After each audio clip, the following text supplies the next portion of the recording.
More Singapore residents are experiencing symptoms of dementia at an earlier age. That's according to the National Neuroscience Institute. The institute has seen people as young as 40 being diagnosed with dementia, or young onset dementia, or YOD in short, refers to dementia affecting people aged 65 and below. In 2023, NNI saw around 330 cases of YOD, of which 91 were new. In 2013, there were 60 new cases. NNI estimates around 3,700 people in Singapore have YOD. They make up 5% of the estimated 73,000 persons with dementia in Singapore. The number of people with dementia here is expected to rise to 150,000 by 2030. In a separate survey commissioned by Dementia Singapore of 1,000 people, over 9 in 10 respondents are aware that dementia does not just affect people who are aged 65 and above. However, only a quarter of them know what resources are available to support a person with YOD. Slightly more than half of the respondents say they will consider cognitive screenings for YOD if they notice any related symptoms. But they cited concerns over affordability and fear of a positive diagnosis as reasons for not doing so. One social service agency in Singapore says there must be more programs and services supporting persons with young onset dementia. That's as their needs are vastly different to those of seniors with dementia. Nadira Zaidi finds out more. Si mama ka, si mama ka. Just over a year ago, Mr. Kwek Emeng was a successful math tutor and an avid marathon runner. But his life changed after he was diagnosed with Alzheimer's disease in 2023 at just 55. Today, he is dependent on his wife to care for him. He even lost much of his ability to speak. He went through a period of depression, fully keep quiet. He doesn't want to meet up his friend. He doesn't want me to let his family member know. He just wanted to be alone at home. He doesn't even want to step out of the house. Yeah. For me, when the doctor told me that he's young onset, I'm very shocked. But when I come home and share with my kids, I start to worry. And that made me more worried when the doctor tell me, I think you got to stop working. Everything. Everything comes down. Very difficult. Only in their mid-50s, their retirement plan fell apart. To cope financially, they had to cut back on various family expenses, buying snacks, home decorations, and even going for yoga classes took a back seat. Amid these sacrifices, they found Mr. Kwek's voice again.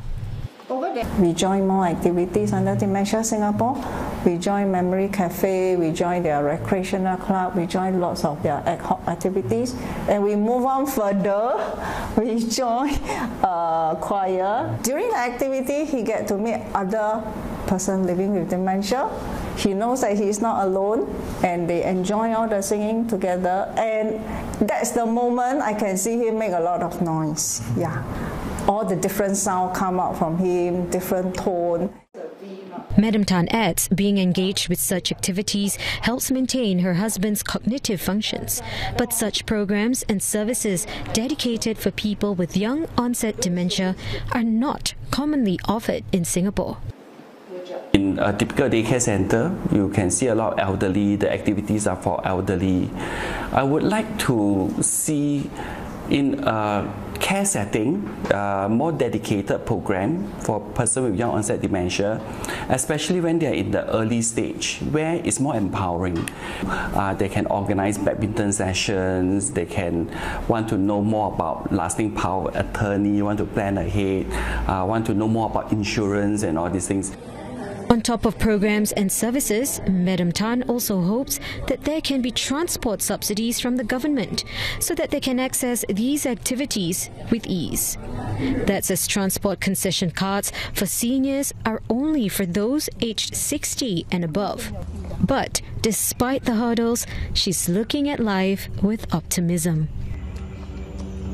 I think after he's diagnosed, my point of view changed a lot. Yes.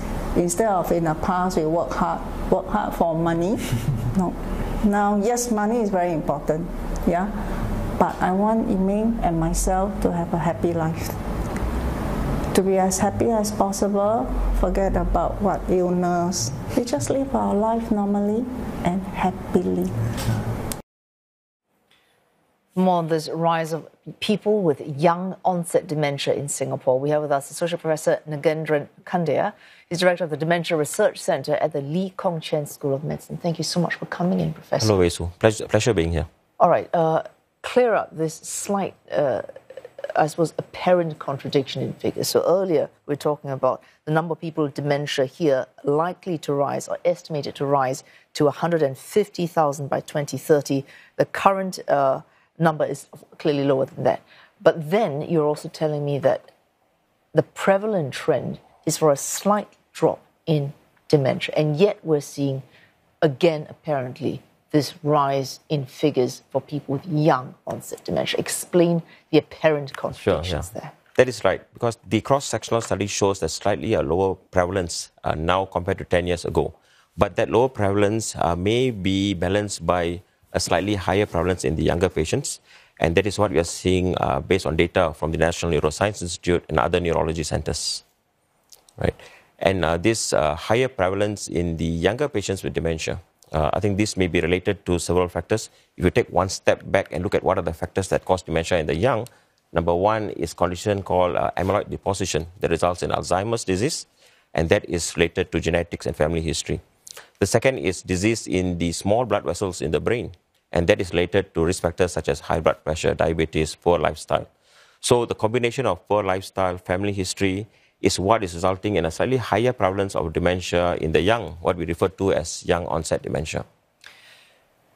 Well, dementia, again, these very few of us probably have the right kind of scientific medical knowledge to know, even say in more established cases of dementia, what to look for in an older person. Mm-hmm.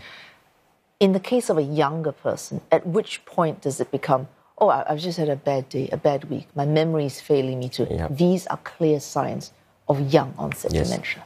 Yeah, indeed. I mean, the most common symptom is still forgetfulness. And you're absolutely right to say that forgetfulness is common. But when does forgetfulness become sinister? What I would say is, number one, if it persists beyond a certain period, for example, 6 months. Number two, if it's not only you who are thinking that you're forgetful, but people around you, your family, your friends, are also beginning to notice that you're forgetful, then that is sinister. And thirdly, if your forgetfulness is affecting your day-to-day function or your job function, then that becomes more sinister. But having said that, in the younger patients, it is not always forgetfulness. You also have other symptoms, such as a change in behavior, a disinhibited or inappropriate behavior. Surely this also happens with a senior citizen. Dementia, change in behavior that sometimes you think is something else, then it turns out, on hindsight, it was in fact dementia. Yes, that is true. So overall, both in the younger and the older patients, it can manifest differently. But in the older patients, 2/3 of the time, it is due to Alzheimer's disease. Whereas in the younger patient, only in about 40% of the time is due to Alzheimer's disease, and you have other conditions like vascular dementia that may account for about 20% in the younger patients.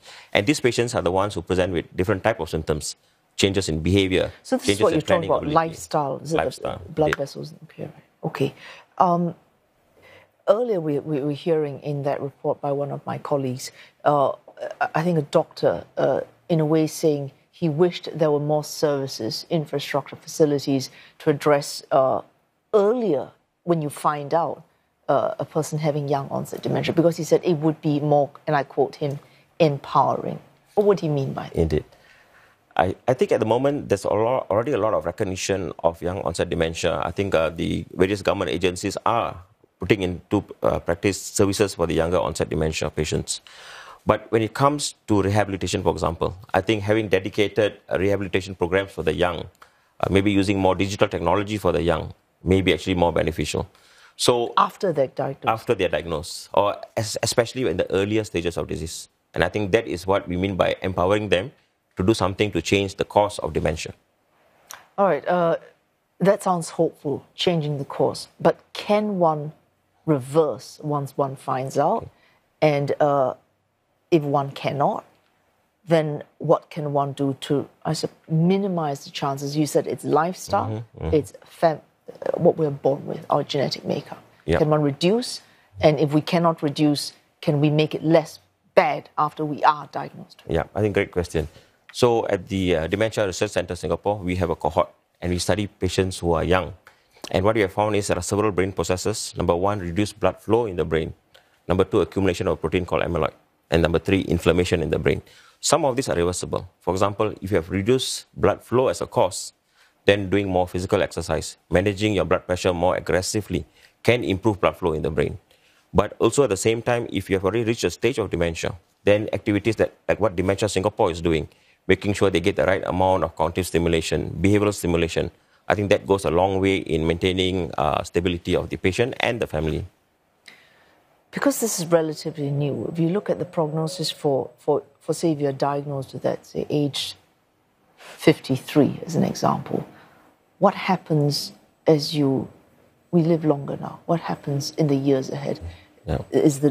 Do we have enough research right now to be able to plan out, map out how we manage this problem?